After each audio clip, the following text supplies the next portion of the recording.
नमस्कार, स्वागत एक बार फिर आपका एएन हिंदी पर। मैं हूं राम भारद्वाज और आप देख रहे हैं एएन हिंदी का मॉर्निंग न्यूज़ बुलेटिन। आज है 24 नवंबर 2020 और 24 नवंबर 2020 की आज सुबह की सबसे बड़ी खबरें हिमाचल प्रदेश से हम आपके लिए लेकर आए। हिमाचल कैबिनेट मीटिंग, 4 जिलों में लगेगा नाइट कर्फ्यू, 31 दिसंबर तक बंद रहेंगे शिक्षण संस्थान। कोरोना संक्रमण बढ़ता देख हिमाचल में मंगलवार 24 नवंबर से 15 दिसंबर तक रात 8 बजे से सुबह 6 बजे तक शिमला, मंडी, कुल्लू और कांगड़ा में नाइट कर्फ्यू लगेगा। इस दौरान यात्री व अन्य कोई भी वाहन नहीं चलेंगे और सभी दुकानें और शराब की दुकानें भी बंद रहेगी। मास्क न पहनने वालों पर 1000 रुपये का जुर्माना लगेगा।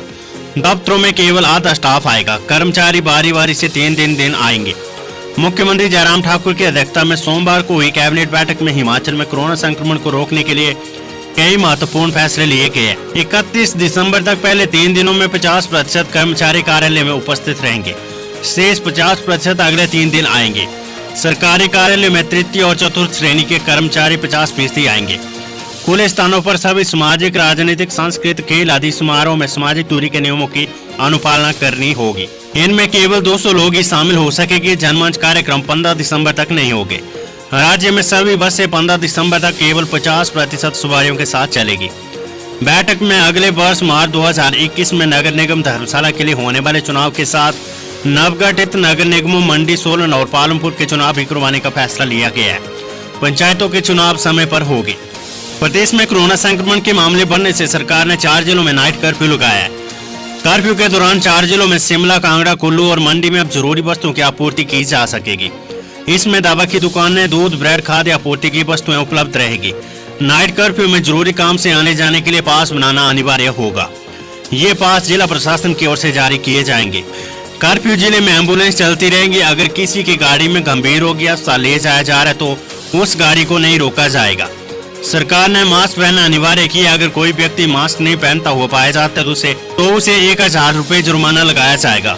बसों और निजी वाहनों में भी बिना मास्क चालक और अन्य लोगों से जुर्माना वसूला जाएगा। हिमाचल में कोरोना संक्रमण के मामले बढ़ने पर सरकार ने 31 दिसंबर तक सभी शिक्षण संस्थान बंद रखने का फैसला लिया है।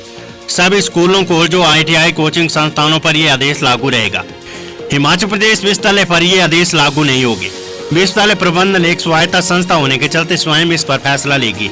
सोमवार को मुख्यमंत्री जयराम ठाकुर की अध्यक्षता में हुई कैबिनेट बैठक में 31 दिसंबर तक बंद किए गए शिक्षण संस्थानों में ऑनलाइन पढ़ाई 26 नवंबर से शुरू करने का फैसला लिया गया है। इस दौरान सभी शिक्षकों को घर में रहकर काम करना होगा। शीतकालीन स्कूलों में 1 जनवरी 2021 से 12 फरवरी 2021 तक सर्दियों की छुट्टियां देने का फैसला लिया गया है। हालांकि इस दौरान ऑनलाइन पढ़ाई जारी रहेगी। ग्रीष्मकालीन स्कूलों को लेकर सरकार दिसंबर में फैसला लेगी। 1 से 14 दिसंबर तक प्रस्तावित पहली से 12वीं कक्षा की सेकंड टर्म ऑनलाइन परीक्षाएं निर्धारित शेड्यूल से होगी। विंटर स्कूलों का शैक्षणिक सत्र दिसंबर 2020 की जगह मार्च 2021 तक बढ़ा दिया गया है। पहली से चौथी, छठी, 7वीं के विद्यार्थी मार्च में फर्स्ट और सेकंड टर्म की परीक्षाओं की असेसमेंट के आधार पर प्रमोट होंगे। 5वीं और 8वीं से 12वीं कक्षा की पूरे प्रदेश में एक साथ अगले साल मार्च में वार्षिक परीक्षाएं होगी। बोर्ड कक्षाओं की परीक्षाओं में 30% कम किए गए सिलेबस के तहत सवाल पूछे जाएंगे। 5वीं और 8वीं कक्षा की परीक्षाओं के लिए प्रश्न पत्र स्कूल शिक्षा बोर्ड देगा, लेकिन परीक्षाएं शिक्षा विभाग लेगा। प्रिंसिपल हाई स्कूलों, सीनियर सेकेंडरी स्कूलों और कॉलेजों में 26 नवंबर के बाद जरूरत के हिसाब से शिक्षकों और गैर शिक्षकों को बुला सकेंगे। कोरोना के बढ़ते मामलों के चलते हिमाचल सरकार को विधानसभा का शीत सत्र आगे टालने की नौबत आ गई है। इसके लिए राज्य सरकार सर्वदलीय बैठक बुलाएगी। अगर ये सत्र टाला जाता है तो उसे मार्च तक आयोजित किया जा सकता है। तपोवन धर्मशाला में ये सत्र 7 दिसंबर से 5 दिन तक के लिए प्रस्तावित है। IGMC में कोरोना से 9 मरीजों की मौत, प्रदेश भर में 18 ने तोड़ा दम।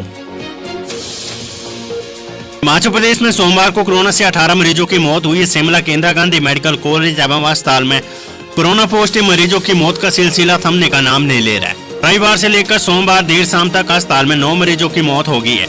जुब्बल के रहने वाले 80 वर्षीय बुजुर्ग मरीज, रामपुर के रहने वाले 44 वर्षीय मरीज, कुल्लू आने की 55 वर्षीय महिला, लक्कड़ बाजार के रहने वाले 55 वर्षीय मरीज ने भी दम तोड़ दिया है। 37 साल के व्यक्ति को भी 22 तारीख को दाखिल किया गया था। ये मरीज टीडीओ में रेफर किया गया था।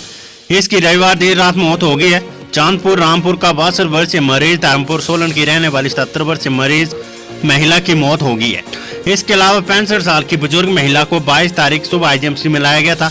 यहाँ पर इमरजेंसी में कोविड टेस्ट किए गए तो भी पॉजिटिव आया है। कैबिनेट मंत्री की पत्नी सहित 40 शिक्षकों को पदोन्नति नियमों में दी छूट, पेजी में नहीं थी पर्याप्त अंक। प्रदेश मंत्रिमंडल में शामिल किए गए एक नए मंत्री की पत्नी सहित 40 शिक्षकों की पदोन्नति के आड़े आ रही नियमों में सरकार ने छूट दे दी है। सोमवार को मंत्रिमंडल बैठक में टीजीटी से स्कूल प्रवक्ता नियुक्त बनने के लिए जिन शिक्षकों के पास पोस्ट ग्रेजुएशन में प्राप्त अंक नहीं थे उन्हें एक मुश्त छूट देकर राहत दी गई है।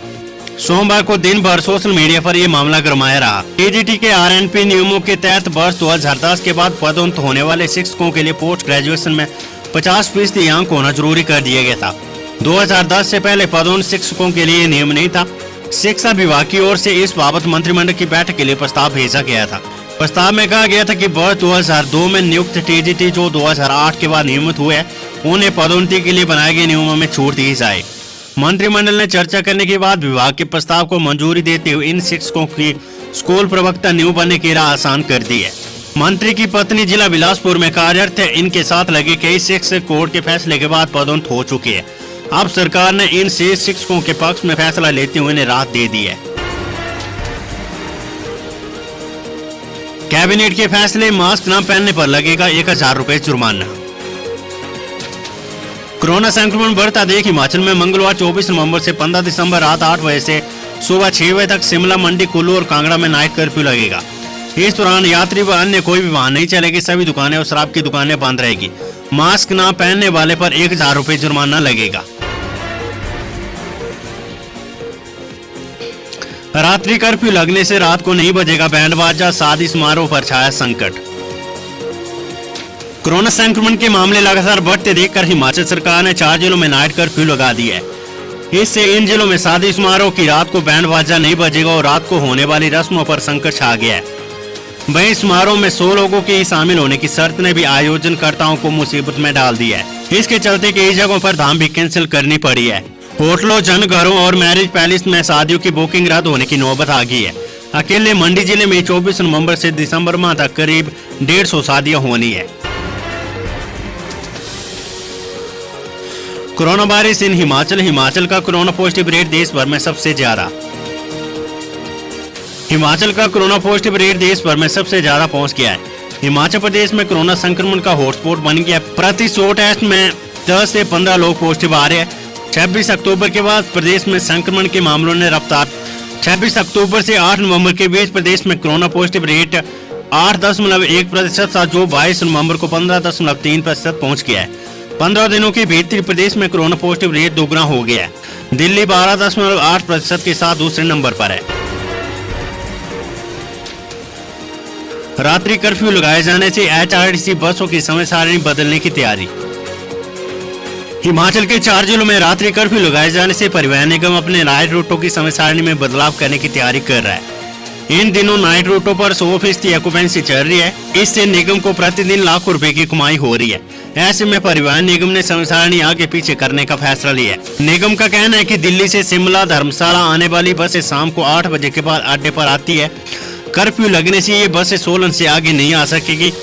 इसी तरह शिमला से धर्मशाला नाइट सर्विस भी प्रभावित होगी। परिवहन मंत्री विक्रम सिंह का कहना है कि लोग कर्फ्यू वाले 4 जिलों में 8 बजे से पहले पहुंच आए। इसको लेकर सरकार समय सारणी में भी बदलाव करने पर विचार कर रही है। एसओपी से स्थिति साफ होगी। 28 नवंबर को सुजानपुर में गरजेंगे पूर्व सैनिक। पेंशन घटाने के मुद्दों को लेकर बनाएंगे रणनीति। सोमवार को सुजानपुर ब्लॉक कांग्रेस कमेटी के अध्यक्ष कैप्टन ज्योति प्रकाश की अध्यक्षता में बैठक का आयोजन किया गया, जिसमें सुजानपुर ब्लॉक कांग्रेस के पूर्व सैनिक विभाग के संयोजक सूबेदार मदन लाल, कैप्टन पृथ्वी चंद, सूबेदार किशोर चंद सहित क्षेत्र के पूर्व सैनिकों ने बढ़ चढ़ भाग लिया। बैठक में सरकार द्वारा पूर्व सैनिकों की पेंशन घटाने की सूचनाओं को लेकर चिंता व्यक्त की गई तथा निर्णय लिए गए कि पेंशन घटाने के फैसले के विरोध में पूर्व सैनिक 28 नवंबर को सुजानपुर में विरोध प्रदर्शन करेंगे। उसी दिन 10:30 बजे पूर्व सैनिक पौड़िया मोहल्ला मंदिर के पास बड़ी संख्या में एकत्रित हो गए और वहां से सुजानपुर बाजार से होते हुए चिल्ड्रन पार्क तक रैली निकालते हुए पेंशन घटाने के निर्णय का विरोध जताएंगे। लाहौल की कोविड पॉजिटिव जीवित महिला को घोषित कर दिया मृत। लाहौल की कोरोना पॉजिटिव एक महिला मरीज को जीते जी मृत घोषित कर दिया है। महिला का इलाज कुल्लू के तेगू बेहड़ कोविड सेंटर में चल रहा था। लेकिन स्वास्थ्य विभाग से जारी रिपोर्ट में इस महिला को मृत घोषित कर दिया गया, जिसके बाद पूरे इलाके में हड़कंप मच गया। जब इस रिपोर्ट की सूचना मरीज के परिजनों को मिली तो उन्होंने लाहौल स्पीति स्वास्थ्य विभाग से जवाब तलबी की। जांच के बाद पता चला कि महिला को मृत घोषित करने संबंधी अपडेट केलांग से हुए। दरअसल लाहौल के गोंदला क्षेत्र की एक कोरोना पॉजिटिव महिला को 19 नवंबर को नेचो के लिए रेफर किया गया था, लेकिन कुल्लू पहुंचने पर उसकी तबीयत बिगड़ने पर परिजनों ने उसे कुल्लू के तेगू बेहड़ स्थित कोविड सेंटर में भर्ती। प्रदेश में आज एनपीएस कर्मचारियों की 3 घंटे के लिए पेन डाउन स्ट्राइक। प्रदेश में पुरानी पेंशन की बहाली का मुद्दा गर्मा गया। पुरानी पेंशन की मांग को लेकर प्रदेश में करीब 1.5 लाख एनपीएस नई पेंशन स्कीम कर्मचारी मंगलवार को पेन डाउन स्ट्राइक करेंगे। ये हड़ताल 11 से 2 बजे तक रहेगी। इस दौरान ये कर्मचारी कोई भी सरकारी काम नहीं करेंगे। एनपीएस कर्मचारी पिछले कुछ समय से पुरानी पेंशन की बहाली को लेकर आंदोलन कर रहे हैं। बिलासपुर में नेशनल हाईवे के किनारे घर की छत पर पलटा ट्रक, 2 लोगों की मौत। बिलासपुर के दोलरा के पास नेशनल हाईवे चंडीगढ़ मनाली पर सोमवार सुबह एक ट्रक सड़क से नीचे लुढ़क गया और एक घर की छत पर जा गिरा। इस हादसे में 2 लोगों की मौत हो गई है, जबकि 3 लोग घायल हो गए। घायलों को तुरंत स्थानीय लोगों की मदद से क्षेत्रीय अस्पताल पहुंचाया गया है। घायलों में 2 लोगों की हालत ठीक बताई जा रही, जबकि एक को पीजीआई चंडीगढ़ रेफर किया गया है। अनपढ़ भी लड़ सकते पंचायतों के चुनाव, बरिंदर कंवर। पंचायतों के चुनाव में वो उम्मीदवार भी लड़ सकते जो अनपढ़ है, क्योंकि सरकार ने इसके लिए अभी कोई फैसला नहीं लिया है। ऐसे में उन लोगों के लिए खुशी की बात है जो चुनाव लड़ने के इच्छुक वे अनपढ़ है। हिमाचल में बहुत समय से इस बात के आस लगाए जा रहे थे कि इस बार वही चुनाव लड़ सकेंगे जो कम से कम +2 पास हो। इन बातों पर तब विराम लग गया जब पंचायती राज मंत्री श्री गोपालाष्टमी महोत्सव पर आश्रय गौसदन सोलन पहुंचे। उन्होंने कहा कि फिलहाल सरकार का ऐसा कोई फैसला इस पर नहीं लिया गया, लेकिन उम्मीदवारों की शैक्षणिक योग्यता को लेकर कोई निर्णय ना लिया जाए तो ये अच्छा होगा। 22 नवंबर का ये दौरा था और इस पर ये बात पंचायती राज मंत्री ने कही थी। चूड़धार में इस साल का दूसरा हिमपात, भारी बर्फबारी से पारा लुढ़ का, ठंड हुई प्रचंड।